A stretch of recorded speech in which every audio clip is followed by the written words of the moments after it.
એકાદશીના દિવસે માત્ર એક ચપટી હળદરનો ઉપાય કરો। શ્રાવણ મહિનાના સુદ પક્ષની એકાદશી 16-20 ઓગસ્ટ 1924 અને શુક્રવારના દિવસે છે। આ દિવસે શ્રી હરિ વિષ્ણુ ભગવાન અને માતા લક્ષ્મીની પૂજા કરવામાં આવે છે। આ સિવાય કેટલાક વિશેષ ઉપાયો પણ કરવામાં આવે છે, તો ચાલો જાણીએ ઉપાયો એ વિશે। 1. ઘરમાં સુખ અને સમૃદ્ધિ લાવવાનો ઉપાય। એકાદશીના દિવસે સવારે સ્નાન કરો। આ પછી ભગવાન વિષ્ણુ અને દેવી લક્ષ્મીની સાચા મનથી પૂજા કરો। હવે 5 કોડીને લાલ કપડામાં બાંધીને ભગવાન વિષ્ણુને અર્પણ કરો। થોડા સમય પછી તેને લઈને તમે જ્યાં ઘરમાં પૈસા રાખો છો તે જગ્યાએ રાખો। આ ઉપાય કરવાથી તમારા ઘરમાં સુખ અને સમૃદ્ધિ આવશે। 2. પીપળાના ઝાડ નીચે ઘીનો દીવો પ્રગટાવીને એકાદશીના દિવસે પરિક્રમા કરવાથી ભગવાન વિષ્ણુની સાથે માતા લક્ષ્મીની કૃપા પ્રાપ્ત થાય છે। 3. એકાદશીના દિવસે પતિ પત્નીએ તુલસીના છોડની પૂજા કરવી જોઈએ। આ દરમિયાન વિવાહિત જીવનમાં સુખ અને શાંતિ માટે પ્રાર્થના કરો। એવું માનવામાં આવે છે કે તેનાથી વિવાહિત જીવનમાં ખુશીઓ આવે છે। આ સિવાય તુલસી માતાને 16 શણગારની વસ્તુઓ અર્પણ કરવી જોઈએ। 4. એકાદશી પર દાન કરવાનું વિશેષ મહત્વ માનવામાં આવે છે। તેથી તમારા જીવનની તમામ મુશ્કેલીઓ દૂર કરવા માટે એકાદશીના દિવસે કોઈ ગરીબ અથવા જરૂરિયાતમંદ વ્યક્તિને ભોજન કરાવો। એકાદશીના દિવસ આ વસ્તુઓનું દાન જરૂર કરો। એ જાણીએ તે પહેલા આ વિડીયોને લાઈક કરજો, ચેનલને પણ જરૂરથી સબસ્ક્રાઇબ કરજો અને કોમેન્ટમાં જય શ્રી કૃષ્ણને જય માં લક્ષ્મી જરૂરથી લખજો અને આ વિડીયોને છેલ્લે સુધી જોતા રહેજો। 1. હળદરનું દાન। જ્યોતિષ શાસ્ત્રમાં હળદરને શુભ અને પવિત્ર માનવામાં આવે છે। આ સિવાય હળદરને સમૃદ્ધિનું પ્રતીક પણ માનવામાં આવે છે। એકાદશીના દિવસે હળદરનું દાન કરવાથી વ્યક્તિને ગ્રહ દોષોમાંથી મુક્તિ મળે છે।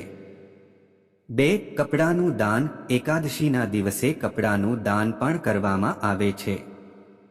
આ દિવસે કપડાનું દાન કરવાથી વ્યક્તિને શુભ ફળ મળે છે અને જીવનમાંથી દરિદ્રતા દૂર થાય છે, જેના કારણે સુખ શાંતિનું વાતાવરણ જળવાઈ રહે છે।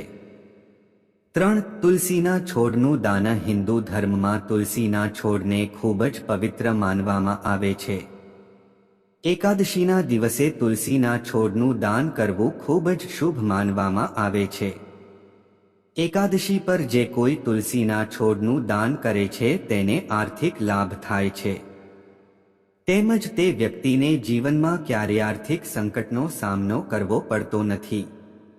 4. અન્નનું દાન। એકાદશીના દિવસે અન્નનું દાન કરવાથી વ્યક્તિના જીવનમાં ચાલી રહેલી તમામ સમસ્યાઓ દૂર થાય છે અને સુખ અને સૌભાગ્ય વધે છે।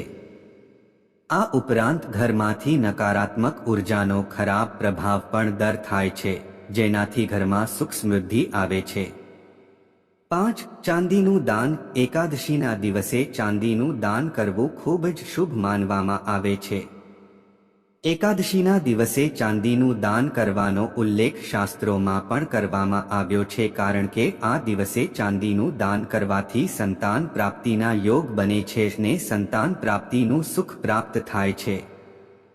6. મોરના પીંછા। મોરના પીંછાનું દાન ખૂબ જ શુભ માનવામાં આવે છે। એવું માનવામાં આવે છે કે આ તિથિ પર દાન અને સારા કાર્યો કરવાથી ઘરમાં હંમેશા સુખ સમૃદ્ધિ રહે છે, માતા લક્ષ્મી પણ પ્રસન્ન થાય છે અને તેમના આશીર્વાદ વરસાવે છે। 7. પીળા વસ્ત્રોનું દાન। પીળો રંગ સુખ અને સમૃદ્ધિ સાથે જોડાયેલો છે।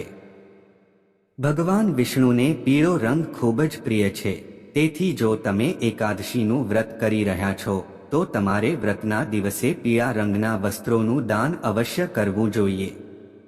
તમે તમારા કોઈ પણ વરિષ્ઠ સંબંધી જેમ કે ભાભી, પુત્રી, બહેન, સાસુ, કાકી અથવા તમારા પોતાના ઘરની કોઈ પણ આદરણીય સ્ત્રીને પણ પીળી સાડી દાન કરી શકો છો। જો તમે સાડી ખરીદી શકતા નથી તો તમે તેની જગ્યાએ પીળા રંગનું કપડું દાન કરી શકો છો। એકાદશીના દિવસે આ રીતે કરો પૂજા.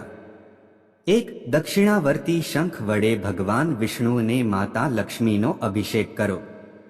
અભિષેક કરવા માટે દૂધમાં કેસર ભેળવો અને આ દૂધને શંખમાં ભરીને ભગવાનને સ્નાન કરાવો. નમો ભગવતે વાસુદેવાય મંત્રનો જાપ કરો. ભગવાન વિષ્ણુને પીળા તેજસ્વી વસ્ત્રો અર્પણ કરો. દેવી લક્ષ્મીને લાલ ચુંદડી અર્પણ કરો. કુમકુમ તિલક લગાવો. લાલ બંગડીઓ, સિંદૂર, લાલ ફૂલ ચઢાવો. 2. દેવી દેવતાઓને ફૂલોથી શણગારો. તુલસીના પાન સાથે દૂધમાંથી બનેલી મીઠાઈઓનો નૈવેદ્ય ધરાવો. દીવા પ્રગટાવીને આરતી કરો. એકાદશી પર ભગવાન કૃષ્ણની સાથે માતા ગાયની પણ પૂજા કરવી જોઈએ. ગાય આશ્રયમાં ગાયોની દેખરેખ માટે પૈસા દાન કરો. જો આ વિડિયો તમને પસંદ આવ્યો હોય તો વિડિયોને લાઈક કરજો, ચેનલને સબસ્ક્રાઇબ કરજો અને બાજુમાં આપેલા આઇકનને પ્રેસ કરીને ઓલ ઉપર સિલેક્ટ કરી લેજો, જેથી તેમને વિડિયોની નોટિફિકેશન સૌથી પહેલા મળતી રહે. અને કોમેન્ટ બોક્સમાં જય શ્રી હરિ વિષ્ણુ જરૂરથી લખજો. વિડિયોને છેલ્લે સુધી જોવા બદલ આપનો ખૂબ ખૂબ આભાર.